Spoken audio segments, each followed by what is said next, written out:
네, 오늘의 말씀 묵상은 누가복음 5장 1절에서 11절까지의 말씀입니다. 누가복음 5장 1절에서 11절까지의 말씀을 제가 봉독해 드리겠습니다. 무리가 몰려와서 하나님의 말씀을 들을새 예수는 게네사렛 호숫가에 서서 호숫가에 배 두 척이 있는 것을 보시니 어부들은 배에서 나와서 그물을 씻는지라. 예수께서 한 배에 오르시니 그 배는 시몬의 배라. 육지에서 조금 떼기를 청하시고 앉으사 배에서 무리를 가르치시더니 말씀을 마치시고 시몬에게 이르시되 깊은 데로 가서 그물을 내려 고기를 잡으라. 시몬이 대답하여 이르되 선생님, 우리들이 밤이 새도록 수고하였으되 잡은 것은 없지만은 말씀에 의지하여 내가 그물을 내리리이다 하고, 그렇게 하니 고기를 잡은 것이 심이 많아 그물이 찢어지는지라. 이에 다른 배에 있는 동무들에게 손짓하여 와서 도와달라 하니 그들이 와서 두 배의 채움에 잠기게 되었더라. 시몬 베드로가 이를 보고 예수의 무릎 아래 엎드려 이르되 주여, 나를 떠나소서, 나는 죄인이로소이다 하니, 이는 자기 및 자기와 함께 있는 모든 사람이 고기 잡힌 것으로 말미암아 놀라고 세베대의 아들로서 시몬의 동업자인 야고보와 요한도 놀랐음이라. 예수께서 시몬에게 이르시되 무서워하지 말라. 이제 후로는 내가 사람을 취하리라 하시니 그들이 배들을 육지에 대고 모든 것을 버려두고 예수를 따르니라. 아멘. 예수를 믿고 신앙생활을 하다 보면 주님 앞에서 뼈저리게 경험하는 것이 하나 있습니다. 그것은 자신의 한계입니다. 하나님이 사람을 창조하셨을 때 어떻게 창조하셨냐면 의존적인 존재로 창조하셨습니다. 사람뿐만 아니라 모든 피조물의 특징은 의존적입니다. 먹어야 하고 공기를 마셔야 하고 잠을 자야 하고 쉬어야 우리는 살아갈 수 있는 의존적인 존재입니다. 성경적으로 하면 하나님을 의존하는 존재로 만든 것이 사람이고 피조물입니다. 의존적이다라는 것은 다른 말로 하면 스스로 존재할 수 없다는 것이죠. 하나님만이 스스로 계신 분이십니다. 본래 사람은 하나님께 대하여 의존적인 존재였습니다. 하나님과 함께함으로, 교제함으로 하나님 안에서 그렇게 의존하며 의지하며 그렇게 살았던 존재인데, 죄가 들어옴으로 하나님을 대신하여 다른 것들을 의존하며 살아가기 시작합니다. 그러니까 자신이 예수님을 믿고 자신의 한계를 경험했다라는 것은 하나님이 아닌, 그리고 다른 것들을 붙잡고 의존한 것에 대한 한계를 경험한 겁니다. 그래서 신앙이 깊어질 때에는 내가 붙잡고 내가 의지했던 그 다른 것들이 아무것도 아님을 깨닫게 되는 것이죠. 신앙이 깊어지면 느끼게 되는 것은 내가 붙잡은 것에 대한 한계와 주님의 크심을 보게 됩니다. 예수님을 만난 모든 사람들의 공통점은 나의 한계를 부딪히고 내가 바라보는 그 주님의 크심을 발견하게 되는 겁니다. 오늘 본문에서 예수님을 만난 베드로를 우리가 살펴봅니다. 예수님을 만나고 베드로가 이런 고백을 합니다. 주여, 저는 죄인이로소이다 라고 말합니다. 베드로가 처음부터 이렇게 말했을까요? 예수님의 말씀을 듣고 깊은 데에 가서 그물을 내리는 그 과정 속에서 베드로가 발견한 것이 무엇인지 우리가 주목하며 추적해 보겠습니다. 물고기가 잡혔습니다. 심이 많이 잡혀서 그물이 찢어질 정도로 고기가 잡혔습니다. 대단한 일인 것이죠. 오늘 우리식대로 하면 주식을 투자했는데 2배가 된 겁니다. 대박이 난 거죠. 그 대박이 난 베드로가 깨달은 게 무엇이냐면 나는 죄인입니다 라는 겁니다. 구약에 보면 아브라함이 자신을 티끌이라고 말하고 있고, 다윗은 자신을 벌레라고 말하고, 사도 바울은 죄인 중에 괴수라고 자신을 그렇게 말합니다. 이들이 겸손해서 이 고백을 한 것이 아니라 이들이 하나님을 만나고 한 고백입니다. 베드로는 무엇을 보고 오늘 이 고백을 하고 있는지 우리가 주목해 보아야 합니다. 베드로는 오늘 본문에 이렇게 주님을 만납니다. 1절에 보니까 게네사렛 호숫가에서, 우리가 잘 알고 있는 이 갈릴리 바다입니다. 성경에서 이 갈릴리는 여러 이름으로 불리는데 긴네렛이라고 불리기도 하고 디베랴, 갈릴리 바다, 게네사렛 이렇게 불리기도 합니다. 그렇게 주님께서 이 갈릴리로 오셨습니다. 2절과 3절을 제가 읽겠습니다. 호숫가에 배 두 척이 있는 것을 보시니 어부들은 배에서 나와서 그물을 씻는지라. 예수께서 한 배에 오르시니 그 배는 시몬의 배라. 예수님께서 그것에 배 두 척 가운데 한 배에 오르십니다. 시몬을 부르시기 위해서 주님이 그것을 아시고 이 베드로를 부르시기 위해 찾아가신 것이죠. 그런데 밤이 맞도록 고기를 잡으려고 했는데 한 마리도 잡지 못했습니다. 그래서 이제 어부들이 와서 배에 나와서 그물을 씻고 있는 거죠. 허탈감과 허무함에 그물을 씻고 있습니다. 예수님께서 배를 살짝 육지보다 띄우라고 말씀하시면서 무리들을 향해서 하나님의 말씀을 전하십니다. 베드로는 가고 싶어도 자신의 배에 예수님께서 오르셨기 때문에 가지 못하고 앉아서 듣고 있는 것이죠. 또 베드로는 예수님을 이날 처음 만난 것이 아니라 요한복음에서 보면 세례 요한이 안드레와 사도 요한에게 먼저 예수님께서 하나님의 어린 양이라고 전하고 이 안드레가 베드로에게 이 예수님을 전하게 하고 만납니다. 그리고 앞선 누가복음 4장에 보면 38절 39절에 이렇게 말합니다. 예수께서 일어나 회당에서 나가사 시몬의 집에 들어가시니 시몬의 장모가 중한 열병을 앓고 있는지라. 사람들이 그를 위하여 예수께 구하니 예수께서 가까이 있어서 열병을 꾸짖으신데 병이 떠나고 여자가 곧 일어나 그들에게 수종드니라. 그러니까 시몬 이 베드로의 장모님을 예수님께서 고쳐주신 이적을 이 베드로가 경험합니다. 그러니까 베드로는 오늘 본문에서 예수님을 처음 만난 것이 아니고 모르는 분도 아니고 이전에 안드레를 통해서 예수님을 만나고 또 장모님의 열병을 고치시면서 예수님을 만나고 오늘 세 번째 예수님을 만난 겁니다. 지금 베드로는 물고기를 못 잡았고 그래서 빈손으로 허탈감에 그물을 씻고 있는데 이미 알고 있었던 그 예수님, 또 안드레가 말했던 그 메시아라고 했던 그 말도 들었고 병이 고쳐지는 이적도 경험했고 그 관계 안에서 예수님의 말씀을 자신의 배에 올라선 그 예수님의 말씀을 떠나지 않고 듣고 있는 겁니다. 말씀을 듣고 있는데 3절에 보면 배에서 무리를 가르치시더니 이 말씀은 이 동사가 미완료인데요. 이 말은 어느 정도 시간이 조금 흘렀다라는 뜻입니다. 그러다가 예수님께서 말씀하는 것이 4절이죠. 말씀을 마치시고 어느 정도 시간이 지나고 시몬에게 이르시되 이렇게 말씀합니다.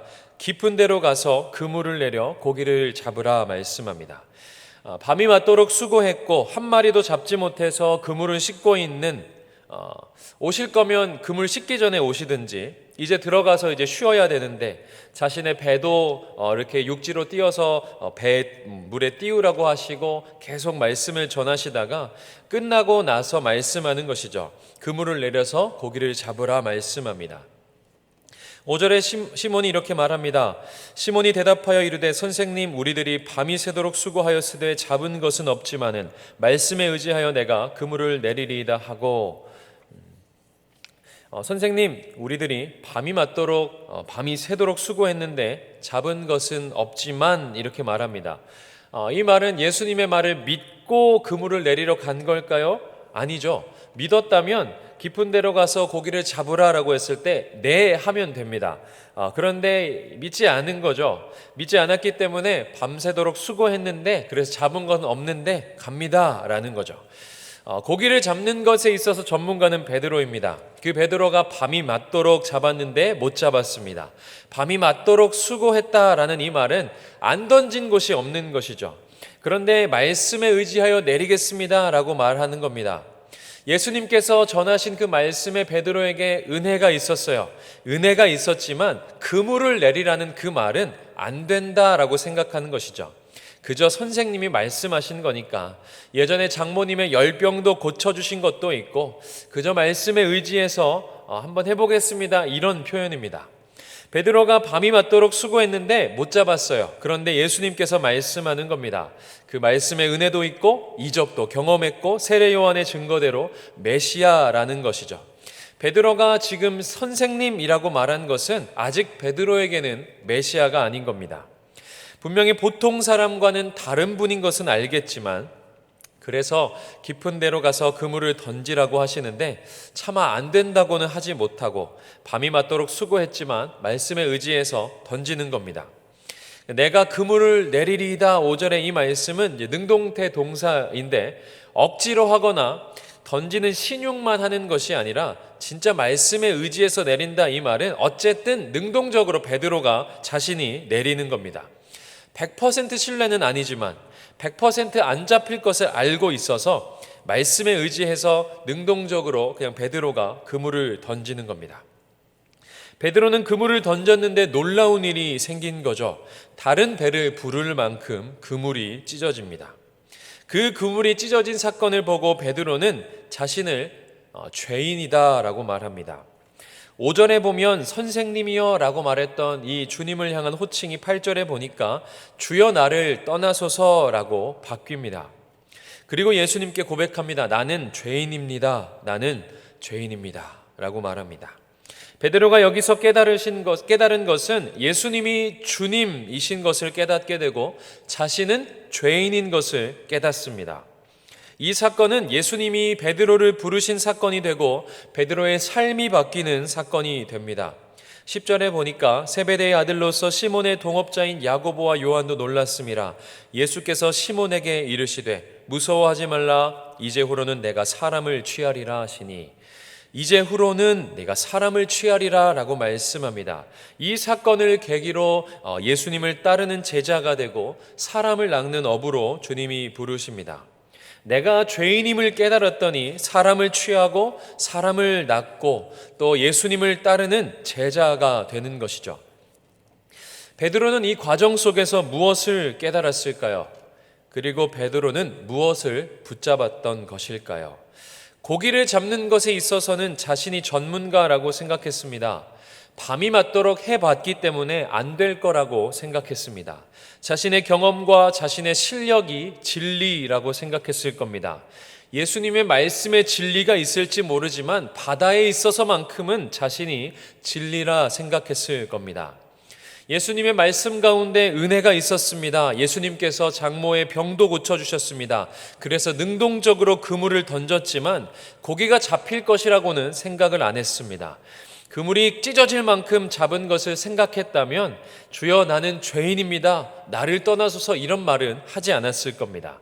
사실 베드로는 기대하지 않고 던졌습니다. 그런데 말도 안 되는 일을 경험한 겁니다. 자신의 생각과 경험, 자신의 실력을 넘어서서 역사하는 메시아를 만난 겁니다. 예수를 보는 순간 자신이 갖고 있던 이 불신과 의심 속에서 자신을 살펴보게 되고 자신의 한계를 직면하게 됩니다. 내가 생각하는 그저 선생이 아니고 내가 생각하는 그저 조금 능력 있는 분이 아니라 불가능을 가능으로 만들어내시는 그 예수님을 보게 된 것이죠. 하나님의 말씀을 향한 신뢰가 없다면 내 이성으로는 이해가 되지 않지만 베드로처럼 주님이 말씀하셨기에 그래도 한번 해보자라는 것이죠. 내 눈에는 보이지 않지만 밤이 맞도록 수고했는데 안 보이지만 나는 아니라고 생각하는데 주님이 계시니까 주님의 말씀이니까 순종하는 그 신앙이 우리에게 필요합니다. 거기서 우리의 인생의 해결을 바라보는 것이 아니라 그곳에서 살아계신 하나님을 우리는 만나게 됩니다. 그리고 그 하나님을 보면서 우리가 얼마나 죄인인지 또 하나님이 우리에게 주신 그 은혜가 얼마나 큰지를 우리는 알게 됩니다. 나는 죄인이로소이다. 이 고백은 예수님을 만난 사람들의 고백입니다. 예수님 앞에 나오면, 주님 앞에 있으면, 주님이 말씀하시면 깊은 곳으로 가는 것이죠. 깊은 곳은 어디일까요? 우리가 가보지 않은 곳입니다. 우리의 안목에는 없고 우리의 경험에는 없는 곳이 깊은 곳입니다. 믿음의 길이 그렇죠. 우리는 한 번도 가보지 않은 이 믿음의 길을 각자가 주님의 그 부르심 앞에 우리는 걸어가고 있습니다. 그리고 우리는 그 길에서 우리를 인도하시는 그 주님을 발견하게 됩니다. 내가 아무것도 아님을 알고 내 경험이 아무것도 아님을 알고 나의 한계를 경험하게 되면 내가 죄인임을 우리는 알게 되고 주님의 부르심을 따르는 제자로 주님이 불러주십니다. 여전히 보이지 않는 그런 상황 속에서 우리들이 주님을 바라보는 우리의 신앙이 되기를 소망합니다. 우리의 신앙이 연약하다면, 우리의 믿음이 약하다면 베드로처럼 말씀하시는 대로 납득되지 않지만 그 깊은 데로 한번 가보는 저와 여러분 되기를 소망합니다. 그리고 그곳에서 주님이 어떻게 일하시는지 경험하고 발견하는 은혜가 있기를 소망합니다. 이들이 이제 배에서 육지에 배를 대고 주님을 따랐던 제자들이 됩니다. 하나님을 경험하면, 주님을 만나게 되면 주님을 따르게 됩니다.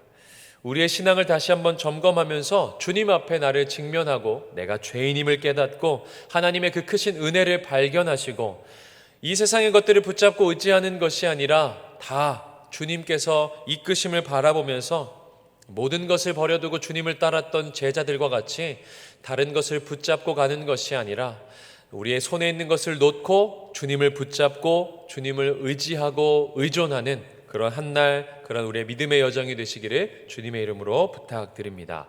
우리 찬양 한 곡 함께 고백하겠습니다. 찬송가 214장입니다.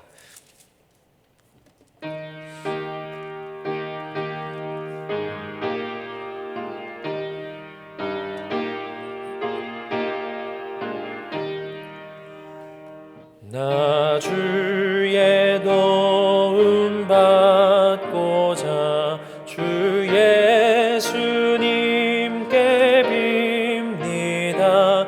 그 구원 허락하시사 날 받아주소서.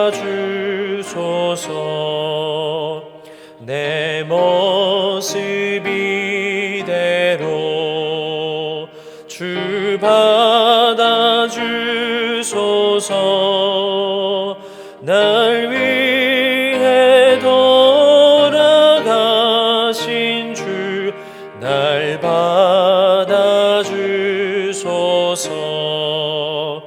큰 죄에 빠져 영죽을 날 위해 피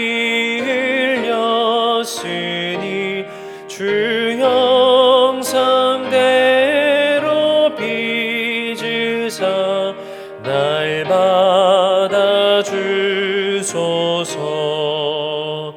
내 모습 이대로 주 받아주소서.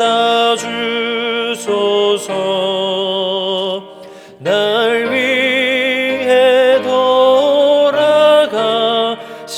주 날 받아주소서. 내 힘과 결심 약하여 늘 깨어지기 쉬우니 주 이름으로 구원해 날 받아주소서. 내 모습 이대로 주 받아주소서. 날 위해 돌아가신 주 날 받아주소서. 내 주님 서신 발 앞에 나 꿇어 엎드렸으니 그 크신 역사 이루게 날 받아주소서. 내 모습 이대로 주 받아주소서. 날 위해 돌아가신 주 날 받아주소서.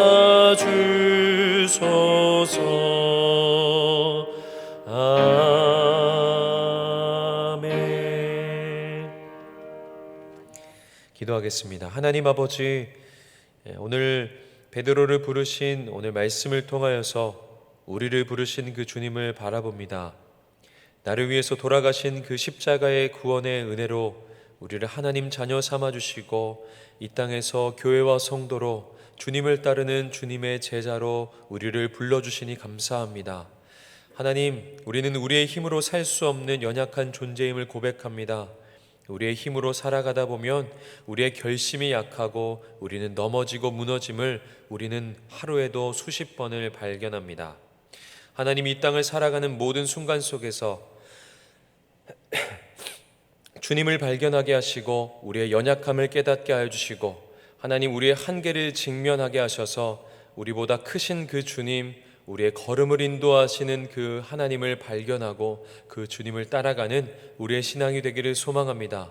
우리는 연약하지만 베드로의 고백처럼 우리는 죄인이지만 하나님, 우리를 구원하시는 그 주님 바라보면서 오늘도 믿음의 길을 따라갈 수 있는 우리의 신앙과 우리의 삶이 되기를 소망합니다. 하나님, 보이지 않는 이 상황 속에서 그래서 하루에도 많은 시간들을 우리의 한계를 직면하는 오늘 이 한날도 하나님, 나의 한계를 붙잡고 이 세상의 것들을 붙들고 살아가는 것이 아니라 우리를 구원하신 주님, 우리를 인도하시는 그 주님 바라보며 그 주님을 붙잡고 그 주님을 의존하며 그 주님과 함께 한 날을 살아가는 우리 은평의 모든 권속들 될 수 있도록 주님께서 어디에 있든지 지켜주시고 붙잡아 주시고 인도하여 주시옵소서. 오늘 한 달도 그렇게 인도하실 주님 바라보며 주님을 따라가는 우리 각 사람들이 될 수 있도록 인도하여 주옵소서. 모든 말씀 예수님의 이름으로 기도합니다. 아멘. 오늘도 우리를 인도하신 주님, 우리를 부르신 주님 따라가는 주님의 제자의 삶을 살아가시는 저와 여러분 되시기를 주님의 이름으로 축복합니다. 예배를 마치겠습니다. 감사합니다.